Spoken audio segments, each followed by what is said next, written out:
Level playing field বলতে কে কি বুঝে আমি আসলে সেটা বুঝতে পারছি না। এখন ধরেন আমি যদি অতীত থেকে আসি, জি আমাদের ম্যাডাম মরহুমা বেগম খালেদা জিয়া উনি অতীতে বলেছিলেন যে আমাদের হাতে স্বাধীনতার পতাকা, অন্যদের হাতে গোলামির জিঞ্জির।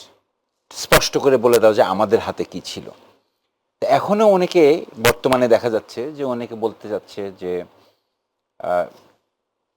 ইলেকশন সুষ্ঠু হবে কিনা সন্দেহ আছে, প্রশাসন একদিকে কাত হয়ে আছে, আবার অন্যদিকে বলছে যে 5 বছর যেন সুষ্ঠু এবং স্থিতিশীলভাবে সরকার চলতে পারে, সেভাবে সবাই একসঙ্গে কাজ করবে। সো যদি আমি ক্ষণটাকে 2 ভাগে ভাগ করি, একটা হলো যে আমাদের প্রিয় নেতা জনাব তারেক রহমান দেশে আসার আগ মুহূর্ত এবং পর মুহূর্ত, এই ক্ষণটাকে যদি 2 ভাগে ভাগ করি তাহলে আপনি স্পষ্টভাবে বোঝা যাবে যে রিয়ালিটি কি জিনিস এবং ভার্চুয়াল ওয়ার্ল্ড বা ফেসবুক কি জিনিস।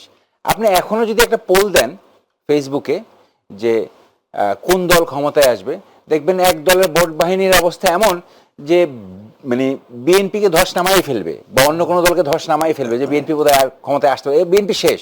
কিন্তু মাঠ পর্যায়ের রিয়েলিটি প্রবাবলি ডিফারেন্ট, এবং এই ডিফারেন্টের কারণেই এখন এই ধরনের কথাগুলি আসতেছে, যেগুলা ওনারা যেন পরবর্তীতে হয়তোবা বলতে চাইলেও যেন বলতে পারেন যে নির্বাচন সুষ্ঠু হয়নি বা নির্বাচনে পক্ষপাতিত্ব ছিল, বা নির্বাচনে এই যে ওনারা একটা শব্দ ব্যবহার করেছিলেন যে পাতানো, নির্বাচন পাতানো হতে পারে, এ নিয়ে ইউর ইয়েতে ওনারা কমপ্লেন করেছেন।